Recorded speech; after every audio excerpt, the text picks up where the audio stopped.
are couples whose love stories captivate audiences because of harmony, and there are couples whose power lies in destruction.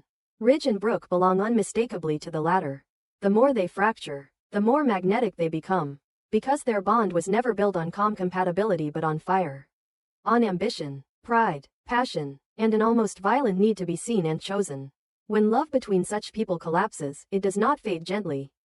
It sharpens. And when Ridge no longer sees Brooke as family but as an adversary, every word exchanged becomes a blade, precise and intentional, cutting not only the present but every shared memory that once justified their devotion.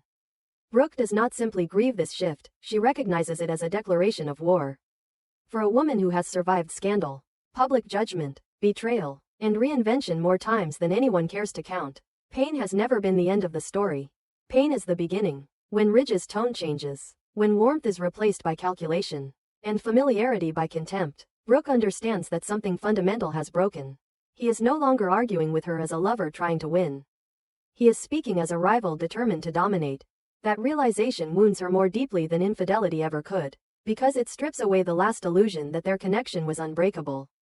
Yet Brooke Logan has never been defined by collapse. Her strength has always emerged most vividly when she is cornered, dismissed, or underestimated. Logan "women never die" is not merely a defiant phrase. It is a survival doctrine forged through decades of moral judgment and emotional warfare. Brooke's counterattack is not loud or reckless. It is strategic. She understands Ridge's vulnerabilities because she helped create them. She knows where his pride eclipses his reason, where his fear of losing control outweighs his desire for peace. And in this new battlefield, Brooke does not fight for reconciliation. She fights for dignity, for narrative ownership, and for the right to exist as more than a footnote in Ridge's story.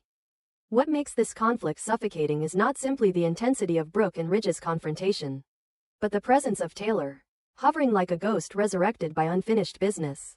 Taylor does not need to speak loudly to exert influence. Her very proximity reopens wounds that were never allowed to heal properly. She represents not just an alternative relationship, but an alternate version of Ridge's life. A version where Brooke was not central, not inevitable, not victorious. Standing between them, Taylor becomes both a reminder and a provocation, turning every exchange between Brooke and Ridge into something far more dangerous than a breakup. This is no longer just about love lost. It is about history being rewritten. For Brooke, Taylor's presence is not merely threatening, it is destabilizing. She has fought this battle before, and memory becomes both weapon and curse. Brooke knows how easily Ridge retreats into the comfort of the past when the present demands accountability. She also knows that Taylor's calm exterior masks her own unresolved resentments, her own sense of moral superiority.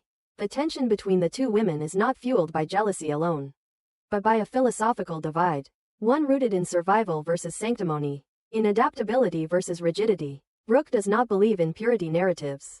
She believes in endurance. Taylor believes in righteousness. And Ridge, torn between these two ideologies, becomes both judge and participant in a conflict he helped create. Ridge's transformation is perhaps the most chilling aspect of this unraveling. His shift from lover to opponent is not sudden. It is the culmination of years of unresolved resentment and unspoken power struggles. When he looks at Brooke now, he no longer sees the woman who stood beside him through triumph and ruin. He sees a competitor, someone who challenges his authority, questions his decisions, and refuses to accept erasure.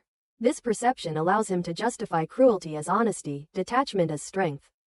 In redefining Brooke as an enemy, Ridge absolves himself of empathy. And that emotional severance is far more destructive than any betrayal of the body. Every conversation between them becomes a duel, layered with subtext and historical grievances. Words are chosen not to clarify, but to wound. Brooke responds not with tears but with resolve sharpened by experience. She refuses to plead because pleading would confirm Ridge's belief that he holds power. Instead, she reclaims her voice, her space, and her legacy. Brooke understands that survival in this moment means redefining herself not as someone reacting to Ridge's choices, but as someone capable of shaping outcomes independently. Her retaliation is not about revenge, it is about refusing to disappear. The romance of this conflict lies in its intensity, in the undeniable truth that Brooke and Ridge know each other too well to ever truly disengage. Their hostility is intimate, their resentment is personal, and beneath every cutting remark exists the echo of a love that once believed it could conquer anything. That echo is what makes the battle unbearable. It is not hatred that suffocates them, but the proximity of what was lost. Taylor's presence intensifies this suffocation. because she embodies the possibility that Ridge might choose a path that excludes Brooke entirely. Not by accident, but by design. And yet, this is where Brooke's evolution becomes most compelling. She does not fight to reclaim Ridge's affection. She fights to reclaim herself. In standing her ground, in refusing to be framed as the problem or the past, Brooke asserts a truth that Ridge cannot easily dismiss. That his attempt to diminish her only exposes his own fear of equality. Brooke's defiance forces Ridge to confront a reality he has long avoided. That his identity has always been intertwined with hers. And that redefining her as an enemy does not free him, but destabilizes him further. This war is romantic not because it promises reunion, but because it reveals character. It is suffocating because no one emerges unscathed. Brooke's pain sharpens into purpose. Ridge's certainty fractures into contradiction. Taylor's calm becomes increasingly fragile as she realizes she is not merely a witness, but a catalyst. The past does not remain buried, it breathes, interferes, and demands acknowledgement. And in this relentless confrontation, the audience is reminded why this triangle endures. Because it is not about who wins the man, but about who survives the story with their identity intact. As the battle escalates, one truth becomes unavoidable. Families can fracture more violently than strangers. Lovers can wound more deeply than enemies. And when love is replaced by rivalry, the scars left behind are not healed by time, but carved into legacy. Brooke Logan will not disappear quietly. Ridge Forrester will not escape consequence unchallenged. And Taylor's presence will ensure that every victory feels hollow, every choice feels haunted, and every moment carries the weight of what can never truly be undone. The world of the bold and the beautiful has always thrived on the quiet moment just before everything fractures. The breath held too long, the glance that lingers, the secret that believes it can remain hidden for one more night. The week of January 26th through January 30th opens precisely in that fragile space, where absence becomes opportunity and proximity becomes temptation. Elektra's physical absence does not create emptiness. Instead, it rearranges gravity, pulling other people closer together in ways they may not fully understand until it is too late. When Ivy Forrester stumbles upon Will Spencer and Dylan together, the discovery does not land as a simple misunderstanding or a fleeting shock. It lands like an accusation, not only against Dylan's broken promise or Will's blurred boundaries, but against the unspoken truth that something fragile has been forming long before Ivy ever looked. Through that window, Ivy is not merely an observer in that moment. She is a witness to a betrayal that feels both intimate and symbolic. The house she is meant to watch over, Will's quiet retreat, meant to remain undisturbed during Elektra's absence, becomes instead a stage for something dangerously unresolved. Through the glass, Ivy does not simply see two people standing too close. She sees the erosion of restraint. She sees Will's internal struggle made visible in the way he does not step back quickly enough. And Dylan's conflict manifested in the way he does not step away at all. Whether lips touch or not becomes almost irrelevant, because intimacy is not measured only in physical acts. It lives in the shared silence, the comfort of closeness, the way one person leans in while the other does not stop them. Ivy's reaction is immediate and visceral, because what she sees challenges her sense of order, loyalty, and responsibility. She has been left behind under the guise of trust, and that trust is now cracking in her hands. This moment resonates precisely because Dylan was supposed to be the one who understood limits. Dylan's promise to respect the boundaries of Will and Elektra's relationship was not a casual assurance. It was a moral line drawn deliberately, a recognition of what was at stake. Breaking that promise is not portrayed as an impulsive act but as a slow unraveling.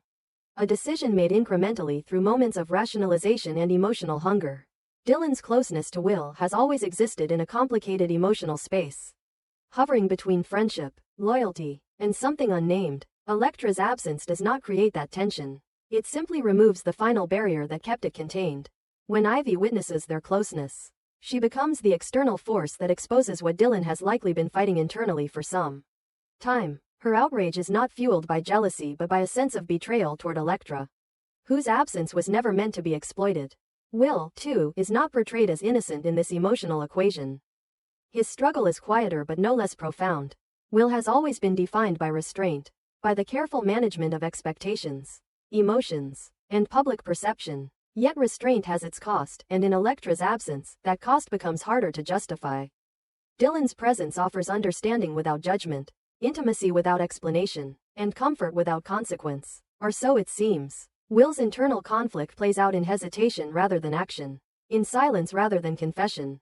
He does not push Dylan away, but neither does he fully embrace what is happening. This liminal state, this refusal to choose, is precisely what makes the moment so dangerous. Will's emotional ambiguity becomes an invitation, whether he intends it to be or not. Elektra, meanwhile, is far from absent emotionally, even while she is physically away. Her storyline unfolds in parallel, rooted in a sense of disorientation that she cannot yet name. The unexpected update she receives while away is more than just surprising news. It destabilizes her sense of control over her own narrative. Elektra has always been someone who plans carefully, who understands the importance of timing and presence. When Steffi insists that plans have changed and that she will accompany Elektra to San Francisco instead of Ivy, the shift feels abrupt, almost invasive. Steffi's insistence is framed not as a suggestion but as a decision. One that subtly displaces Ivy and alters the balance of relationships left behind. Elektra senses that something is off, though she cannot articulate exactly why. The unease follows her, lingering beneath every conversation and every update she receives, as though distance itself has become an accomplice to something unfolding beyond her reach. Steffi's role in this rearrangement of circumstances cannot be ignored. Her decision to take Ivy's place on the San Francisco trip is driven by more than logistics. It reflects her instinctive need to manage situations before they spiral out of control. Steffi understands the volatility of unresolved emotions, particularly where Will is concerned, and her insistence that plans change feels both protective and controlling, whether she is consciously trying to prevent something or simply responding to her own unease. The effect is the same. Ivy is left behind, and Elektra is pulled further away from the place where her relationship is quietly being tested. Steffi's actions add another layer of tension, because they raise the question of whether interference, even when well-intentioned, can ever truly prevent emotional fallout, or whether it simply redirects it. While this emotional triangle tightens, moments of warmth and familiarity offer brief contrast elsewhere. At Brooke Logan Forrester's home, R.J. Forrester's return brings a sense of grounding that feels almost nostalgic. Brooke's joy at seeing R.J. is unfiltered and sincere, rooted in the comfort of continuity. To her, R.J. looks unchanged, as though time and distance have failed to leave their mark. Her praise carries both relief and longing, the relief of having her child safely home, and the longing for a world where things do not change so quickly or fracture so easily. R.J.'s quiet acknowledgement that it feels good to be home speaks to more than physical comfort. It suggests a desire for emotional stability in a world where relationships are constantly shifting. This moment serves as a reminder of what is at stake elsewhere. The fragile idea of home as a place where trust is not questioned and boundaries are respected. Yet even these softer moments exist within a larger atmosphere of anticipation. The reappearance of familiar figures from the fashion world, including Dottie and Bruno, adds a layer of theatricality and nostalgia, hinting at creative energy and professional intrigue to come. Their presence promises lighter moments, but it also reinforces the idea that appearances, whether on the runway or in personal relationships, can be deceptive. Fashion, like intimacy, relies on presentation, and what is shown is rarely the whole truth. These scenes act as a counterbalance to the emotional tension, offering elegance and charm while subtly echoing the themes of illusion and revelation. The narrative darkens again as attention shifts to Deacon Sharp and Taylor Hayes, whose shared kiss marks a turning point that feels both inevitable and reckless. Unlike the imagined kiss that once existed only in fantasy, this moment carries real consequences. It is not born out of passion alone but out of shared vulnerability. A mutual sense of being understood in ways others have failed to provide. Taylor and Deacon's connection grows from emotional proximity, from conversations that blur professional and personal boundaries, and from the dangerous comfort of feeling seen. Their kiss is not impulsive, it is deliberate, and that makes it far more destabilizing. Sheila Sharp's presence looms over this development like a shadow that refuses to recede.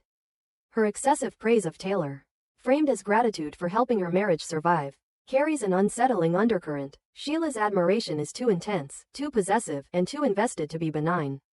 Deacon's discomfort at Sheila's remarks reflects his awareness of the volatile dynamic he is entangled in. He knows Sheila's history, her capacity for emotional extremes, and her tendency to interpret loyalty as ownership. The suggestion that Taylor is the reason Sheila and Deacon have endured places Taylor in a precarious position, transforming her from ally to potential rival in Sheila's mind. Steffi's concern about Sheila's reaction is not paranoia, it is experience speaking. Sheila's past has proven that when she feels threatened or excluded, her response can be swift and dangerous. The current calm feels unstable, as though it exists only because Sheila has not yet fully processed the implications of what she is witnessing. Taylor and Deacon may believe they are navigating their connection carefully, but in Sheila's world, caution rarely offers protection. The danger lies not only in what Sheila might do if she feels betrayed, but in how quietly she might begin to question motives, loyalties, and truths. Hope Logan Spencer's optimism regarding Taylor and Deacon's potential happiness introduces yet another emotional perspective. Hope believes in redemption, in the possibility that people can find peace despite complicated pasts. Her support is genuine, but it may also be naive. Hope's worldview relies on the assumption that good intentions can outweigh destructive patterns. An assumption that does not always hold true in a world shaped by unresolved trauma and obsession. If Sheila's suspicions grow, Hope's belief in a peaceful outcome may become another casualty of reality.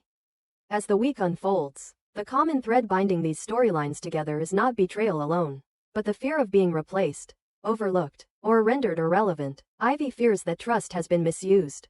Elektra fears that distance has cost her something she cannot retrieve. Dylan fears that restraint has only prolonged inevitable pain.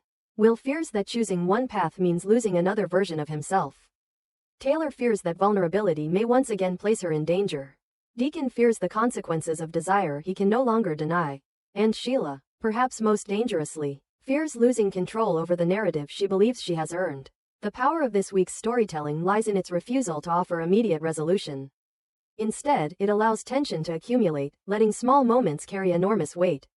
A look through a window becomes an emotional reckoning. A changed travel plan becomes a catalyst. A kiss becomes a threat. Every character stands at the edge of consequence, aware that the next decision, spoken or unspoken, will define what comes next. In this world, love does not explode all at once. It erodes boundaries quietly, and danger often announces itself with a smile. By the end of the week, one truth becomes impossible to ignore. Secrets do not remain contained simply because they are unspoken. Absence does not pause desire. Trust does not survive neglect. And in the bold and the beautiful, the most devastating betrayals are rarely loud. They are witnessed in silence, felt in hesitation, and remembered long after the moment has